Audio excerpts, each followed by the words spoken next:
আজকে করব 5 মিনিটের ডিম ভাপা। চলুন দেখে নিই। আমি জানি এটা অনেকেই করে খান, কিন্তু আমার কাছে এটা প্রথম করা। আর এটার গল্প শুরু হয়েছিল আমার বন্ধু জুডোর কাছ থেকে।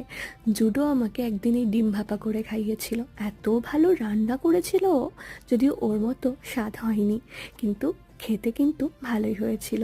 আমি আবার টিফিন বক্সে করতে পারি না, মানে টিফিন বক্সটা খুলতে খুলতে সেই খাবারটা ঠান্ডাই হয়ে যায়। তখন আর খেয়ে কি মজা বলুন। তাই ভাবলাম আজকে কড়াইতেই করি। খুব হালকা আছে কড়াইতে, একটুখানি হালকা তেল দিয়ে আমি এটাকে ঢেলে দিলাম। আর কিছুক্ষণের জন্য একটা ঢাকা দিয়ে রেখে দেব। পাশে করে নেব বেরেস্তা। বেরেস্তাটা আমি আলাদাভাবে অ্যাড করছি, কারণ আমি ডিমের সাথে যখন বেরেস্তা দিই খেতে কিন্তু একটা অসাধারণ টেস্ট হয়। কখনো করে দেখবেন। আর এই রান্নাটা অবশ্যই সবাই করে থাকেন, আমি আমার মতো করে করে দেখালাম। যদি কেউ করে থাকেন অবশ্যই আমাকে জানাবেন। টাটা।